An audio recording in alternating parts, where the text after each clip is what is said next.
కులాలన్నీ ఉన్నాయి బీసీల్లో కూడా. ఇప్పుడే పవన్ కళ్యాణ్ గారు, అచ్చెన్నాయుడు గారు, లోకేష్ గారు చాలా విషయాలు మాట్లాడారు. 153 కులాలు. మీరు లేకపోతే నాగరికత లేదు, మీరు లేకపోతే సమాజ హితం లేదు. ఈరోజు నాగరికతకు, మన సంస్కృతి సాంప్రదాయాలకి చిహ్నం వెనుకబడిన వర్గాలు. ఒక విషయం మీరు ఆలోచిస్తే, రజకులున్నారు. రజకులు బట్టలు దొక్కపోతే మనం ఇంత బాగా కనపడే పరిస్థితి రాదు, ఈ మీటింగ్కి వచ్చే పరిస్థితి కూడా లేదు. అలాంటి రజకులకు ఇబ్బంది ఉన్నాయి. అందుకే ఎప్పటి నుంచో కోరారు ఎస్సీ జాబితాలో పెట్టమని. తప్పకుండా కేంద్రంతో ఒత్తిడి పెంచి సాధించే వరకు మీకు అండగా ఉంటామని మరొకసారి హామీ ఇస్తున్నాం. అదే మాదిరిగా చెరువులు, దోబీ ఘాట్లపై మీకు హక్కులుండేటివి, అవి కూడా తీసేశారు. ఇస్త్రీ పెట్లు ఇవ్వడం తీసేశారు. టీటీడీ దేవాలయాలు, ఆసుపత్రుల్లో మీకే కాంట్రాక్టులు ఉండేటివి. ఇలాంటి చాలా పోయే పరిస్థితి వచ్చాయి. దోబీ ఘాట్లకు 200 యూనిట్లు కరెంటు ఉచితంగా ఇస్తే దాన్ని కూడా దెబ్బతీశారు. నేను ఒకటి హామీ ఇస్తున్నా, ఈ విధంగా కోరబ, యాదవులకైతే డైరీ పరిశ్రమలకు ప్రోత్సాహాలు ఇచ్చాం, అవి కూడా తీసేశారు. బంజర భూముల్లో పశువులు మేపుకోవడానికి 559 జీవో ఇస్తే దాన్ని అమలు చేసే పరిస్థితి లేదు. వారికి అందరికీ నేను హామీ ఇస్తున్నా, తప్పకుండా మీ జీవితాల్లో వెలుగు తీసుకురావడానికి ఏం చేయాలో చేస్తామని యాదవులకు హామీ ఇస్తున్నా. వడ్డెర చాలా ఎలాబరేట్ గా చెప్పారు పవన్ కళ్యాణ్ గారు, పూర్తిగా నేను ఏకీభవిస్తున్నా. ఏవైతే రాళ్లు కొట్టేదే వృత్తిగా పెట్టుకుని ఆ రాళ్లతోనే జీవితాలు గడిపి ప్రాణాలు పోగొట్టుకున్న సంఘటనలున్నాయి. అలాంటి వారికి ఆ రాళ్లు కొట్టుకునే హక్కు పోగొట్టారంటే ఏమనాలని అర్థం కావడం లేదు. తప్పకుండా వడ్డీలకి న్యాయం చేసే బాధ్యత ఎస్టీలుగా చేర్చాలని ఎప్పటి నుంచో అడుగుతున్నారు.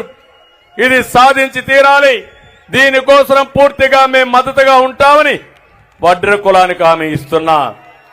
ఈశ్వ బ్రాహ్మణులు, ఎందుకంటే టైం తక్కువ ఉంది కాబట్టి అన్ని కులాలు నేను చెప్పలేకపోవచ్చు, కానీ ఈశ్వ బ్రాహ్మణ్ గాని, నూర్ భాషా, దూదేకుల ముస్లిం, మత్స్యకారులకైతే 217 జీవో రద్దు చేశారు. మళ్లీ హామీ ఇస్తున్నాం, 217 జీవోని మళ్ళా తీసుకొచ్చే బాధ్యత తెలుగుదేశం, జనసేన తీసుకుంటాం. ఇవే కాకుండా చేనేత, ఈ నియోజకవర్గంలో చేనేత ఎక్కువగా ఉన్నారు, చాలా ఇబ్బందుల్లో ఉన్నారు. వాళ్ళు నేసే వస్త్రాలపైన జీఎస్టీ వేశారు, అనేక విధాలుగా ఇబ్బంది చేశారు. 217 జీవో రద్దు చేస్తాం. పాత జీవో ఉండేది, దాన్ని కావాలని ఇచ్చేశారు. ఇది ముఖ్యంగా మత్స్యకారుల కోసం. ఇంకో పక్క మీరు చూస్తే చేనేత కోసం వాళ్ళు నేసే వస్త్రాలపైన జీఎస్టీ క్యాన్సిల్ చేసి పూర్తిగా ఆదుకునే బాధ్యత తీసుకుంటాం. నాయి బ్రాహ్మణ్ గాని, కుమ్మర, మేదరి, గీత కార్మికులు, వాల్మీకి బోయ, అరటిక, ఎంబీసీ, పాల ఏకిరి, నగరాలు, కృష్ణ బలిజ, పూసల, దాసరి, అదేవిధంగా బొందిలి, తూర్పు కాపు, నాగవంశం, గాండ్ల, తెలుకుల, పెరిక, ముదిరాజ్, భట్రాజు, సగర, కళింగ కోమటి, కళింగ వైశ్య, పొందర, కోరాకుల, పాల ఏకిరి, జంగం, రెడ్డిక, అయ్యారక, కొప్పుల వెలమ, గవర, కుంచటి, ఒక్కలిగా, మొదలయ్యార్, అగముడి మొదలయ్యార్, శిష్ట కరణం, చాత్తాడ శ్రీ వైష్ణవ, వీర శైవ లింగాయత్, సూర్య బలిజ, అతిరస, వన్యకుల క్షత్రియ. ఈ విధంగా మీరు చూస్తే కొన్ని కులాలు మాత్రం నేను ఇక్కడ చెప్పాను. ఇవి కాకుండా మొత్తం 157 కులాలున్నాయి. 153 కులాలకు న్యాయం చేసే బాధ్యత ప్రతి ఒక్క కులానికి కూడా నిధులు కేటాయించడమే కాకుండా మిమ్మల్ని ఆర్థికంగా పైకి తీసుకొచ్చే బాధ్యత మేము తీసుకుంటామని చెప్పి నేను మీకు హామీ ఇస్తున్నా. ఇదే కాకుండా ఈరోజు మీరు చూస్తే ఏదైనా నిధులు పెట్టినా, మీకు పనులు జరిగినా, మీకు ఏమైనా వెసులుబాటు వచ్చినా అది తెలుగుదేశం పార్టీతోనే వచ్చింది. ఈరోజు వేదిక పైన ఉన్నారు, నాయకులందరినీ చూశారు. ఇక్కడుండే వాళ్ళందరూ బాధితులే. ఇక్కడే అచ్చెన్నాయుడు 80 రోజులు జైల్లో ఉన్నాడు. ఇక్కడే ఈ యొక్క కొల్లు రవీంద్ర ఎక్కడో హత్య జరిగితే ఆ హత్య ఆయన మీద పెట్టి 60 రోజులు 70 రోజులు జైల్లో పెట్టే పరిస్థితికి వచ్చారు. యనమల రామకృష్ణ లాంటి వ్యక్తి, కళా వెంకట్రావు లాంటి వ్యక్తి, వీళ్ళందరిపైన కేసులు పెట్టే పరిస్థితికి వచ్చారు.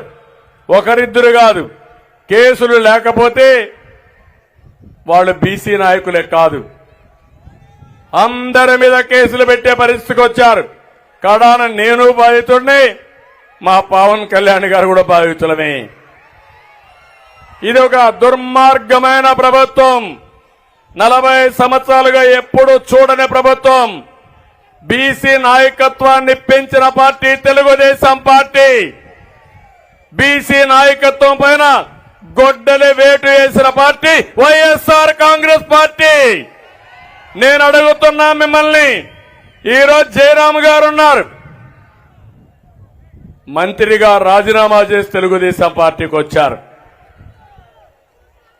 నేను వారిని అభినందిస్తున్నా.